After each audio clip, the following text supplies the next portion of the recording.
70 years ago, plans for a revolution took place that changed all of our lives in Britain. We're out to improve the health of every family and the whole nation. Its name, the National Health Service.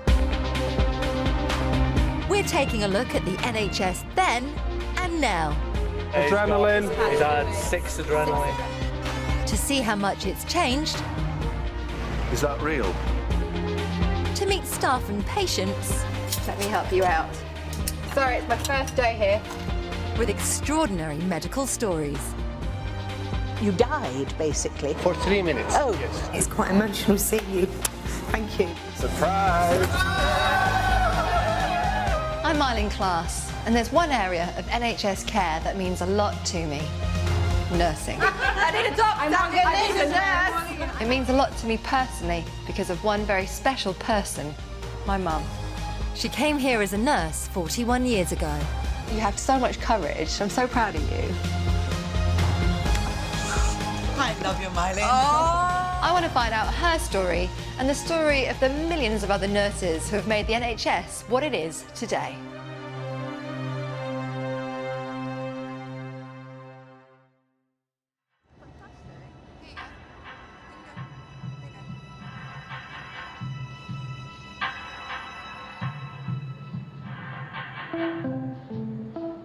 I'm starting my journey on the 10:36 service to Great Yarmouth. But I'm not travelling alone. Joining me is my mum, who worked as a nurse in the NHS for 8 years. Oh, look at you. Look at the shoes! Yeah, well, that's not exactly the uniform shoes, but I just finished my shift, and then we're just about to go to a party. And that uniform, was it nice to wear? I like the uniform, but the shoes, I didn't like it. The shoes that we wear, I didn't like it one bit. Was April, do you try the Great Yarmouth? At 11:12. We're actually going to the hospital where my mum first came to in Great Yarmouth, where she was training as a nurse. When you first came from the Philippines, right? Yeah. You think you'll remember what it all looked like? No, I don't. I don't. I was sort of expecting lots of changes, I think. I mean, you're talking about many years ago. Final station is Great Yarmouth. Right.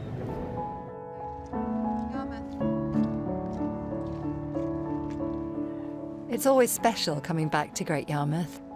This is where my mum settled when she arrived from the Philippines. And it's where she fell in love with my dad. We lived here as a family, and I went to school here. But the truth is, I really don't know a lot about my mum's life as a nurse. So today is my chance to fill in the blanks. Mum worked in the town's Northgate Hospital. Back in the 70s, it was a busy local hospital. Today, it looks quite a bit different.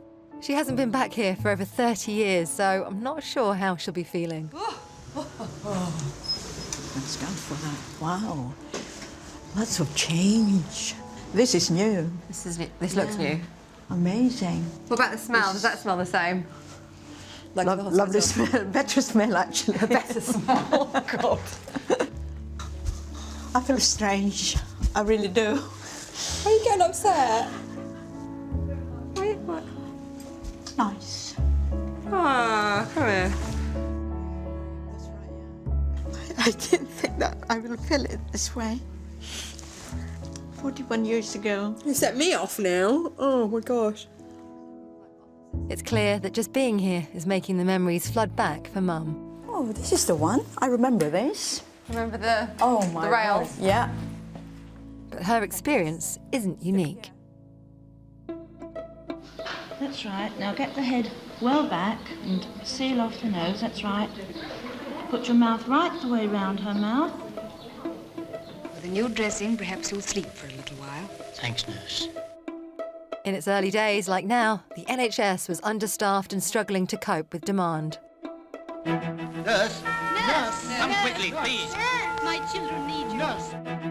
In response, the service looked to recruit people from all over the world. Many of the nurses working in our hospitals today come from overseas, and with the shortage of hospital staff as it is, it would be very difficult to run our hospitals without them. And thousands came from the Philippines, including my mum. It can't have been easy as an ethnic minority. especially in very different times. I know what it was like for me as like second generation or being a mixed race kid growing up in Norfolk. But for you as a first generation... Yeah, well, you can feel it. You can feel it inside you that they're a bit reluctant at first. But then I am there to do a job, so I have to approach them first. I have to inject myself to them. And, you know, well, if they accept me, fine. If they don't accept me, I will still insist that they, you know, I have to do something. I'm going to help you. Yeah, I'll have to do something for them to gain their trust that I am their friend to start with. I like they didn't know if you spoke English. Yeah, well, they thought that, you know, I can't speak English until you open your mouth and say, hello, everybody. Yeah, but you used to be an English teacher, so you probably speak yeah, but they don't know English. They don't know that, do they? I know that you told me that you used to love working in paediatrics with the babies and also geriatrics with the elderly. Yeah. But, like, what was your hardest story? Well, there's this couple, and they are always together. They always have their breakfast together, holding hands.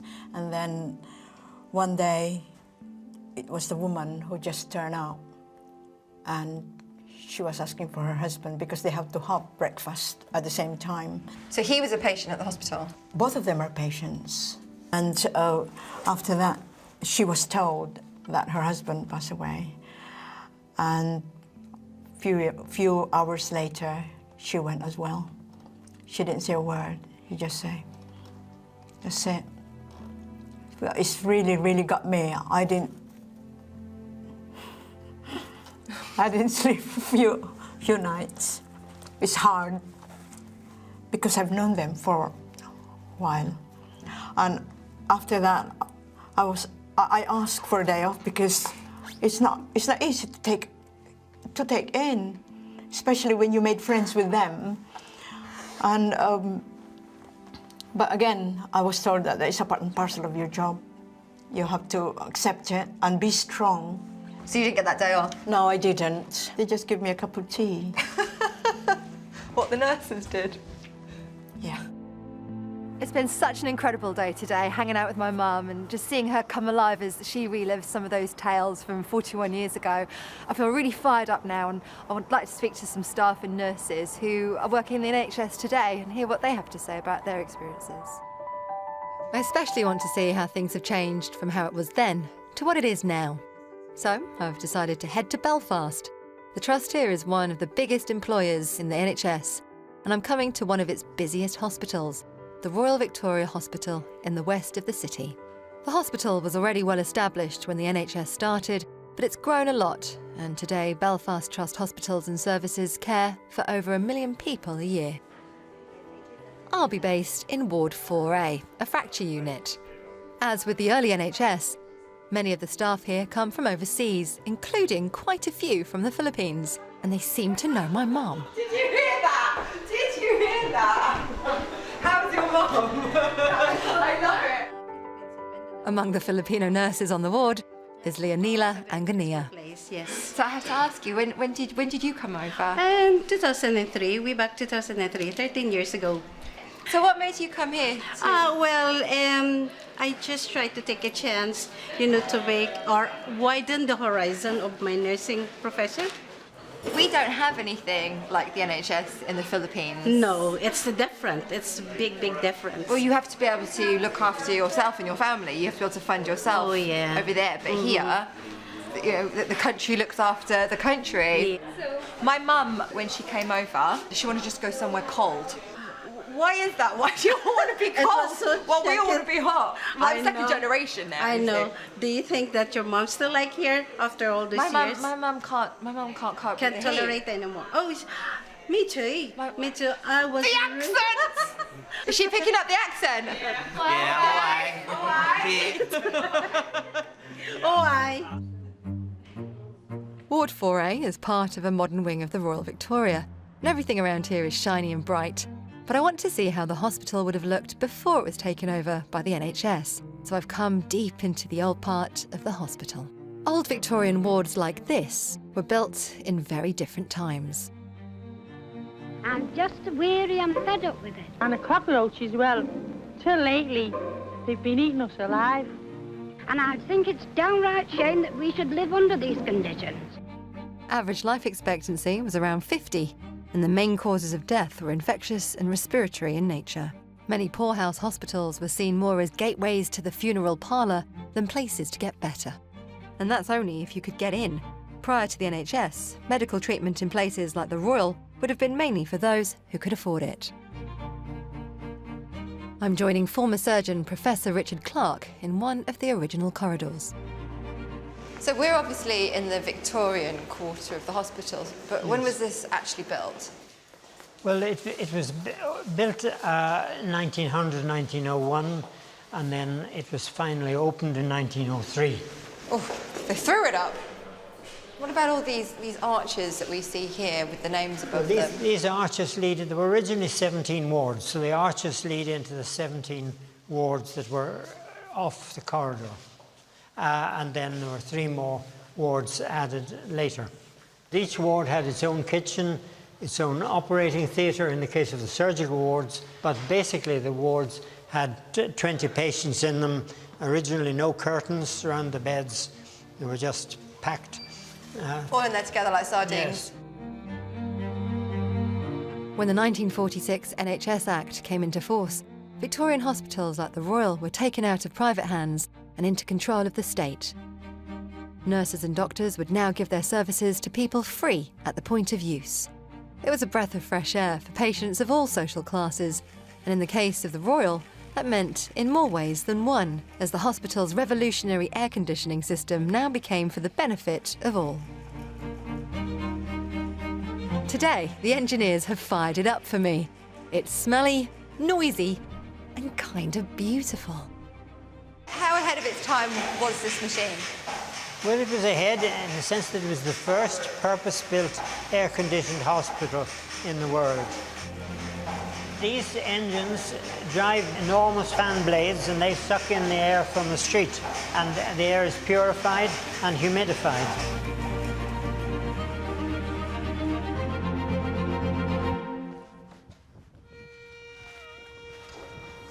Whoa.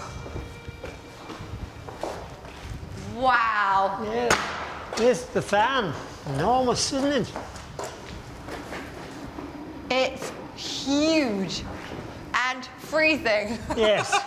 Yes. Well, it takes a big fan to bring in enough air to supply all the 20 wards. And it's still supplying now? 20 wards. No, because the wards have been pulled down now. Oh, so this is not really used for that purpose at all. What's it used for now? Well, nothing. It's just ornamental. Huge ornament. Young men and small boys who like the look of it. You showed me one aircon unit that is still running 100 years later. Yes. Being in the older part of the Royal Victoria Hospital, seeing the turbines, the plaques above the wards named after the great and the good that helped finance them, you get a real sense of history of the place. However, call me biased here, you can't help thinking that the backbone of this hospital, and actually all the hospitals across the UK, is down to this lot. Up on Ward 4A, it's nearly lunchtime and the food is being plated up. It's a task carried out by those known as the domestic staff. They've been on the ward since before even my mum's time. Unless the team is complete with its domestic workers, it cannot function efficiently. Without their support, hospitals could not carry on. Already wards have had to be closed for lack of domestic help. Patients are waiting to come in, but unfortunately the matron has no alternative. This is really important work, and a job you can be proud of doing. Please come and help us. Today, I'll be doing just that. Reporting for duty. Hi, sister. Hello. Hi. What do you think? Oh, looking well. Right. Are you ready? I am ready. Okay. Basically, you're just going to be asking for each one of them throughout that menu. Right. Okay. Hi, Tita. Please, may I have a roast chicken? Roast chicken. With mashed carrot and turnips. And mashed potatoes. With gravy. This is Narina. Your dinner's coming. Your dinner's coming. I've got your dinner. Let me help you out. Sorry, it's my first day here. Did you let the glasses off before you took all of this? No, you're fabulous. Hugh, hello, sir. Dinner is served, and it looks good. You got chicken, you got mash, you got turnip. You want custard? Do you know what? I knew it. I'm going to get you some custard. Extra. Hurry back. I will hurry back. What's your name, sir? Ray. Ray. Nice to meet you. I'm Myleene. Thank you. I will be serving your ice cream and jelly today. Lovely. Ice cream and jelly, I mean, stuff of dreams. Stuff of dreams, all Stuff right. of dreams. Thank you, my darling. Thank you for You it. are very welcome, sir. I mean, that looks amazing. Da da da da da da da. Stick to the piano. Did you hear that? Stick to the piano, we said. The meals served in the Royal these days are made off-site and transported in on a daily basis. Back in the early days of the NHS, however, food would have all been cooked within the hospital itself where, it's fair to say, it gained a reputation for being less than scrumptious. So, how does this modern grub taste? Only one way to find out. I'm probably not supposed to do this, but it looks so good. Can I try the pudding? Yes, of course. Ooh. You like the custard? I love custard. Oh, very good.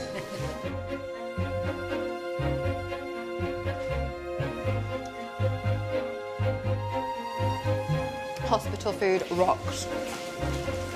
Ta-da! Not that such praise will get me out of the washing up, of course. Here.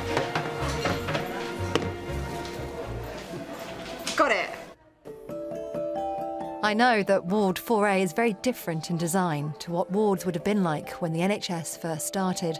But I'm also wondering if the atmosphere was any different. Back then, hospital wards were run by matrons, and nurses worked under strict rules. I have to be honest, my knowledge of this era comes mostly from the Carry On movies, with Hattie Jakes terrorising Kenneth Williams and the gang.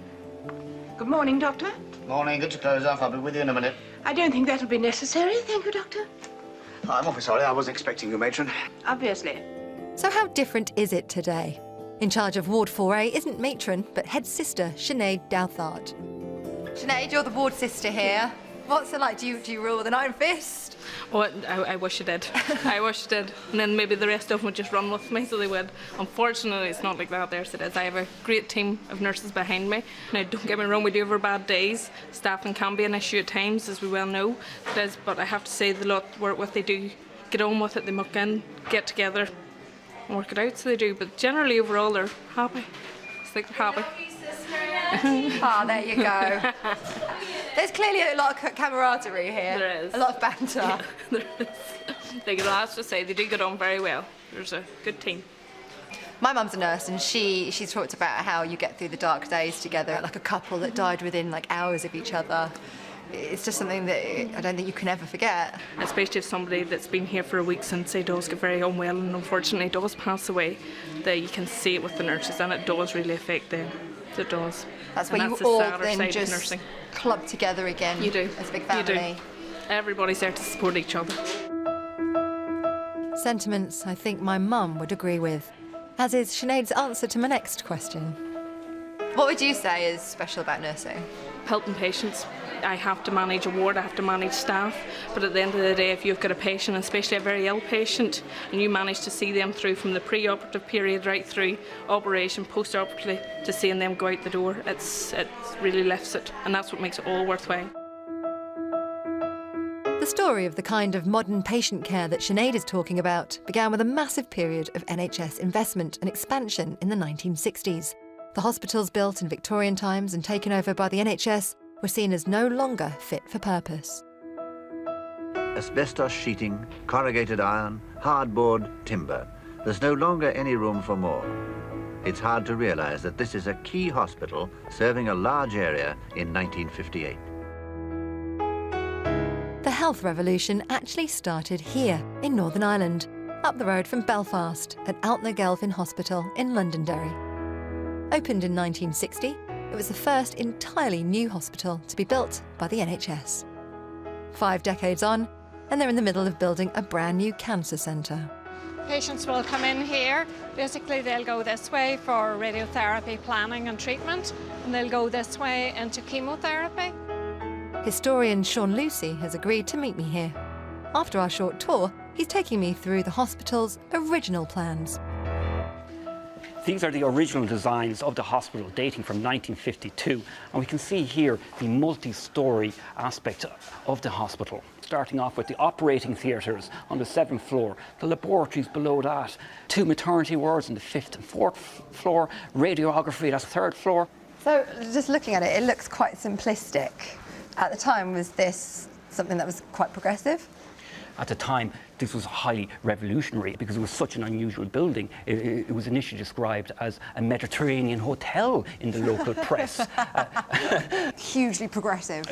Hugely progressive and highly reflective of the time period when people had confidence in the future and had confidence in the capacity for new technology, medical technology.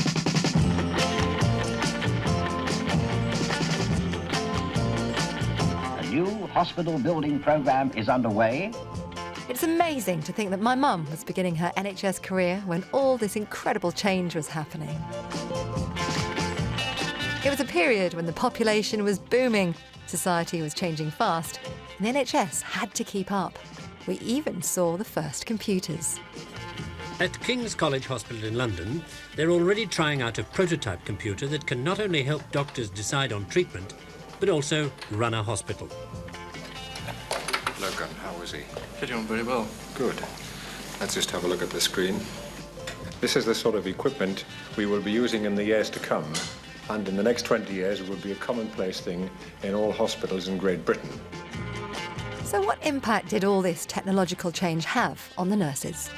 So things are progressing very quickly in the 60s. All these buildings being made, but you need nurses to help facilitate them. Now, my mum got the call to come over from the Philippines in the 60s. Of course, because there was this whole new hospital plan introduced and there was this whole range of new hospitals developed like this. So presumably that must have been a really exciting time to be working in the health service. How did this all affect nursing? It actually affected nursing dramatically because there was an enhanced medical technology, and of course the people who had to use the technology were the nurses. Well, nurses always know more than the doctors, fact. Of course they do. And this was recognised in 1967 when one of the most significant moments in nursing history took place. The Salmon Report recommended a change to the senior nursing structure. All nurses of the future were to be given more contact with patients and greater responsibility. A new kind of nurse, far from the Florence Nightingale image, a medical technician with electronic as well as medical training, dealing with machines as well as people. I'm meeting 2 ladies who were here right when the hospital opened to find out how they reacted to these changes. Ursula Clifford was just beginning her career and was here before even the patients. Kathleen Gallagher came from the local ear, nose and throat hospital and arrived a few weeks later. So Kathleen, what have you got there? I've got a cutting from the Belfast newsletter, February the 2nd, 1960. Londonderry's new hospital. This is the matron that we had then, Miss Betty Boyce. What kind of matron was she? She was just a lovely matron. When she saw something on her ward rounds, she would have come back up in the afternoon again to make sure that it was looked about. And brought her little dog. A dog? She had a dog, a dachshund. You're kidding me. On the wards? But I don't know if that would be allowed now, would that be? Not at all. And you've kept that all this time? Oh, I did, of course, yes. Sure, it's lovely to look back on these things. Can you show me what you've brought? What have you got there, Well, Silla? I really think that this is me here in the canteen. Look at your uniform, it's lovely. You had a dress, an apron, cuffs and a cap. It's lovely, and a so collar. smart. It's And a lovely. collar, all stiffly starched. So did you spend all day having to clean your uniforms as well? Oh, no. We had a new big laundry over across the way. Of course, it's all new now. Oh, yes, big laundry and everything you packed up at the end of each week. You packed up your unclean uniforms and over they went to the laundry and back they came with your name on, all very nice and clean. I felt you could say you could face an army. It gave you great encouragement when you had your cap on you. My mum, however, was not a huge fan of the shoes. Did you feel the same way? Well, the thing is that you were supposed to wear sensible shoes because you walked so much. Yeah. And you had to make sure they were black and that they were shining. So what were the biggest changes? The thing for me, as the most junior person in the hospital, was the bedpan washer. Marvellous invention. Marvellous invention, because before... Hand by hand. Yeah. Of course. And now you had this machine and you walked in and you dumped it all and pushed the door. Out came Like a beautiful. dishwasher. Oh, beautiful. So you're not doing the bedpans anymore. No. What are the bigger changes? You did away with the Nightingale wards. Now, Nightingale wards where you would have had a big ward full of beds. Now you had 4-bedded wards, single rooms, and the biggest ward was a 6-bedded ward. So really there was more walking and looking after the patients, but their privacy was well improved.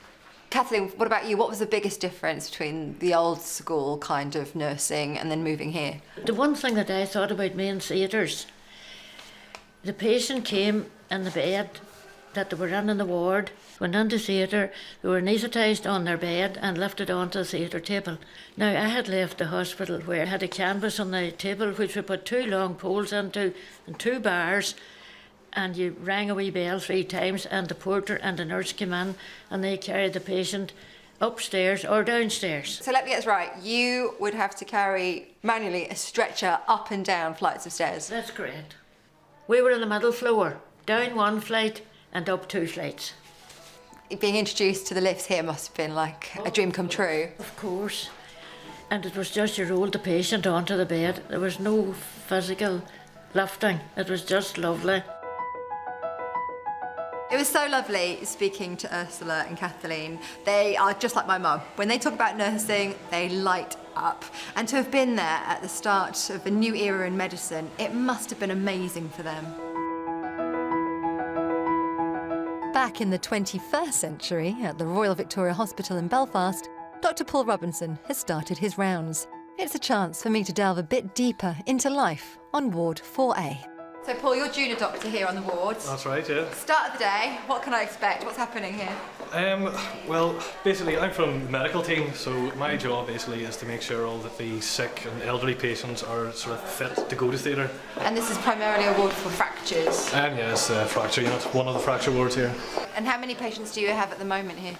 It's about sort of 24 thereabouts. Is that busy? Is that a lot? It is quite a lot. There's not very many staff between the 24 patients, so yeah, it is quite busy unit. So you're talking to the daughter of a nurse. Okay. So tread carefully. I think I know what the answer is to. Who's in charge? Because it kind of has always historically been the doctors knowing more than the nurses, but really the nurses knowing more than the doctors. We like to think we're in charge, but I think really deep down it's the nurses run the ward. They make sure we're doing our jobs. Saved yourself. You saved yourself because you're outnumbered because there's a lot of nurses in that direction. Most of the operations that take place on this ward are pretty routine. People who've experienced falls or nasty knocks. But being here, I can't help thinking about the incredible breakthroughs in surgery that have happened because of the NHS. This was especially true from the 1960s onwards, when some real medical firsts took place. The first modern hip replacement was carried out. The first liver and kidney transplant. And in 1974, the very first clinical use of a CT scan. It must have been so exciting for the likes of my mum to be around in those days. And the patients on this part of the ward are exactly the sort she would have looked after back in her day. So I want to say hello to some of them. How are you doing? Oh dear, Walter. What have you done? I have slipped on grass and fell and broke my ankle. I have a steel pin already in this leg. I broke this leg earlier. So really, with those pins in there, you don't really need a surgeon, you need a mechanic. This leg's getting shorter and shorter. What's the giant R for in the arrow? This is the surgeons to keep the surgeons right. They let them know it's this leg they need to operate on, and not this one. I'm an old soldier here, so I've had a liver transplant here, and I've been about the wards for a while. So when you come back, it's like a revolving door for you. The nurses must be like, him again. It's first name terms with most of the staff. Knock. Hello. Hi, Mary. How are you doing? Next door, Mary has just come out of her operation and she's still a bit woozy. How are you feeling? Feeling a bit better than I was, Mary. So how have they been looking after you here? Been taking good care of you? Oh yes, they're really great. The nurses is awful good and the doctors is good. So I can see you've got lots of lovely cards here. Have your family been to see you? Oh yeah. On the face of it, the Royal Victoria seems to be a very normal NHS hospital, the type of which you'd see right across the UK. But it's got a history that is anything but typical, and certainly nothing my mum would have faced in quiet old Great Yarmouth.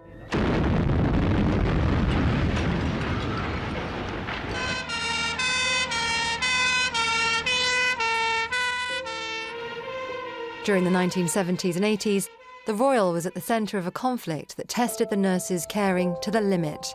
The hospital played a crucial role in the Troubles, when over 3,500 people were killed. Many more were injured and in need of urgent hospital treatment. Here in the centre of West Belfast, behind the barbed wire and the soldiers, is surprisingly a hospital.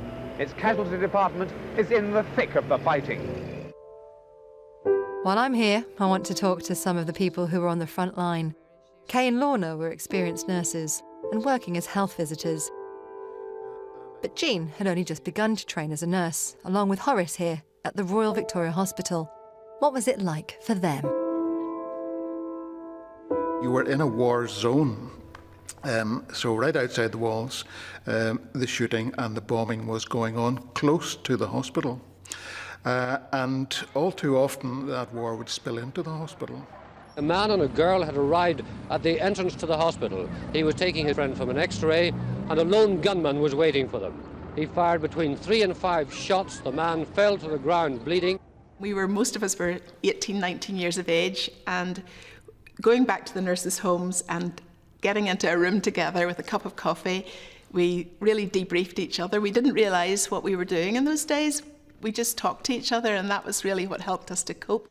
I think that as ward sisters, we weren't feeling enough of how young people of 18 felt with handling limbs, serious injuries, maybe being handed a dead, as one nurse was handed a dead baby. So can I ask you, what part did the NHS's ethos play in the neutrality of how patients were treated?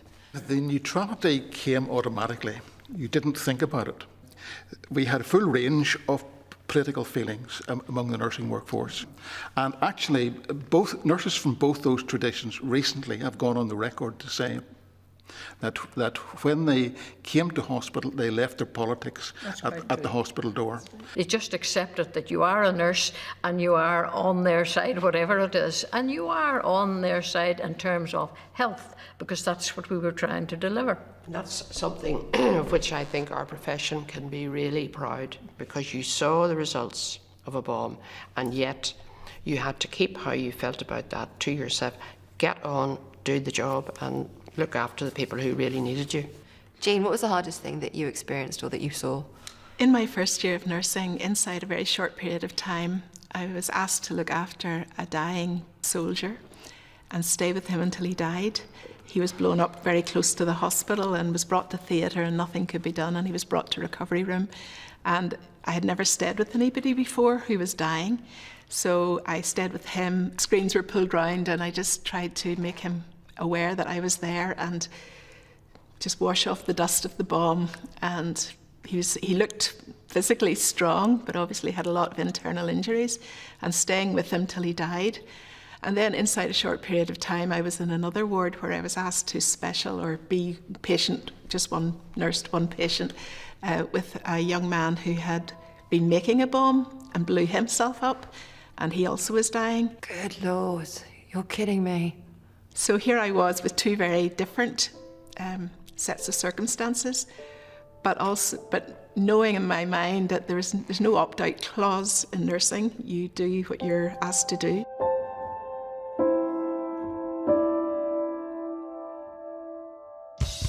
The 70s were also an era when another battle was taking place inside the Royal Victoria and in hospitals throughout the whole of the UK. a battle between the sexes. Right up to the 70s, nursing was widely considered a female occupation, there to serve the mostly male consultants.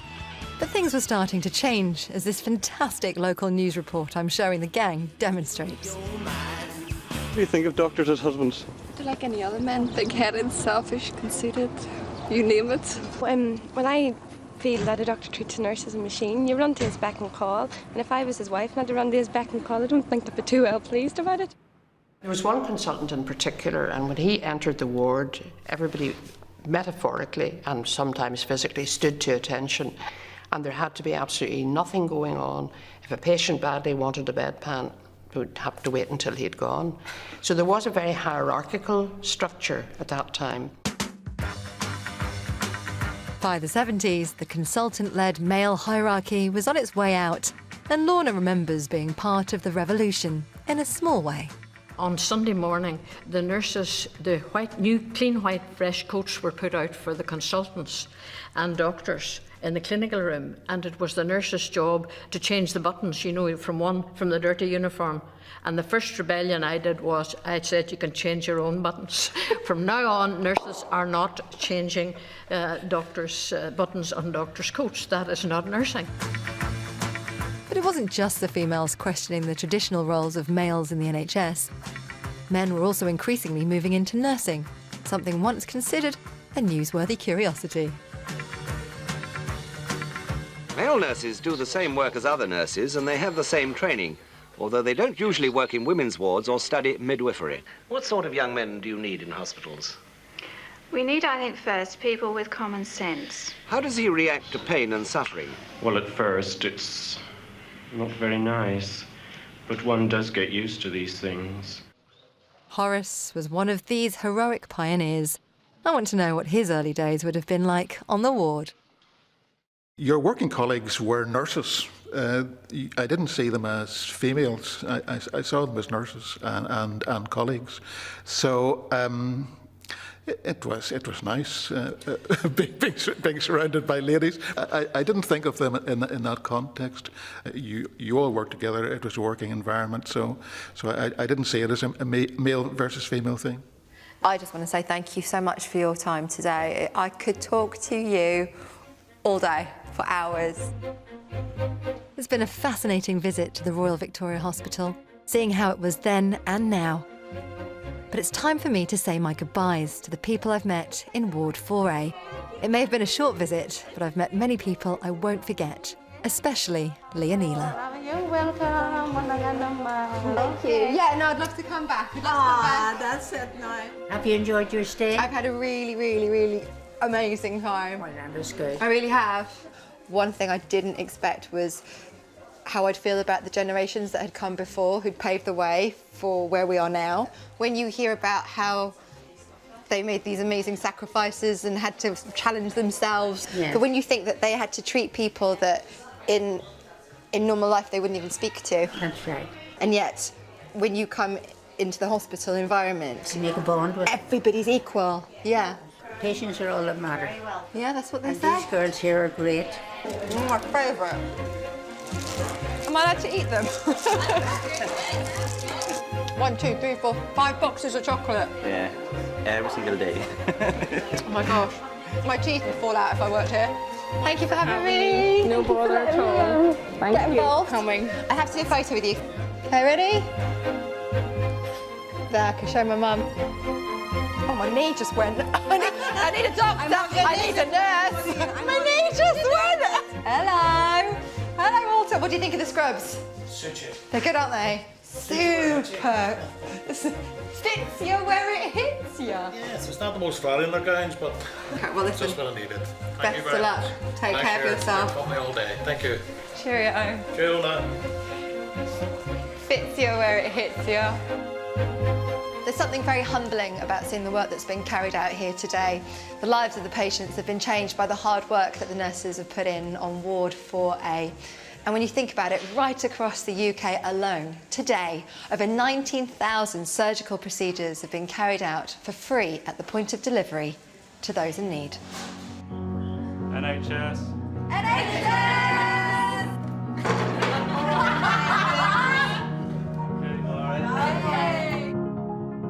These last few days have really given me an insight into how the NHS has evolved over the years. But it's also helped me understand my mum a bit more too. So I've arranged one final treat for her. We're off to visit someone very special. Back in the 1960s, my mum viewed fellow nurse Denise Alban as her mentor. They were also best friends. She was at my mum's wedding, and when I was born, she became my godmother. They haven't seen each other for a while, so I'm hoping it's a nice surprise. So, have you twigged yet? Have you figured out where we are? Yeah, my friend's house. My word. Fantastic. Really can't believe it. You're getting all emotional on me again. Oh, my word. Ring the bell. I just hope Denise is in. You?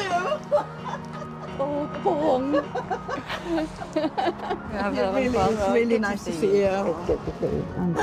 And you're not crying? No. Yeah. Oh, thank you. Wow, thank you for having us. Wow. So would you say you're like a family together? Yeah, and we had a very good group. We had a good group on our ward, didn't we? And, it's just like a teamwork, you know. Yeah.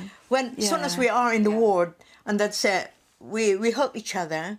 My mum's first memory of you, which she always tells me about, is you leaving her in a room with a dead body. I know when anyone died on the ward, because we used to lay bodies out then, I used to volunteer to do them, because I used to want to do them fairly quickly. I didn't want to be asked several hours after they'd died. So, well, she said, wait for a while because I forgot something in the station, the nurse's station. Said, no, you're not going to leave me here. So I followed her everywhere with my bucket. She's followed you around ever since. Well, she didn't want to be alone with a body, so she's always followed me. Yeah, fantastic. I found this, and I'm sure you had one, because I'm sure they were all filled in. syllabus. Oh, yeah, it sounds familiar. Yeah. It's actually got care of the dying in here. Really? And that would have been one of the procedures you had to do. I brought along something too. Snaps of my time at the Royal Victoria Hospital in Belfast. I wonder if my mum prefers the modern fashion a bit more than the vintage get-up she wore. I like this a lot better. Yeah. We always had dresses rather than That's right, trousers, yeah. didn't we? Yeah, I like that too. Mm. Yeah. Yeah, that's smart. The nurses I spoke to said that the pride that they had when they put those uniforms on, they said it was like putting on their armour for the day, and they feel immense pride. Yeah. Oh, yeah. Is that how you felt? Yeah. It's nice. But my favourite bit of the uniform was the cloak. Did you have a cloak? Yeah, Costume? Florence Nightingale. Yeah, yeah. And I still kept mine, actually. Did you? Yeah. Where? I've got mine. You didn't cut it up and make something of it, did it? Because she was always sewing, weren't she? Yeah. Yeah. What did you do with the cloak? Well, I cut it because one of your plays. What? I wore the cloak? You cut up your nurse's uniform? No, I did, yeah. Yeah. You owe the National Health. I think you guys have more than paid back. I think it's okay. Like learning what I've learned over the last few days. You have so much courage. I'm so proud of you. I love you, Myleene. Oh, you're one strong lady. I am. I'm proud of both of you. Oh. Okay, so in honour of your work, not only as a nurse, but of your services to fashion, I've got a present for you. Oh no, you're joking. Did you wear those? No. No way. Seeing my mum and my auntie Denise, all those incredible nurses, both past and present, you realise just how much of themselves they give to our NHS. The time, love, caring. These nurses, they simply are incredible and they should be celebrated. Thank you.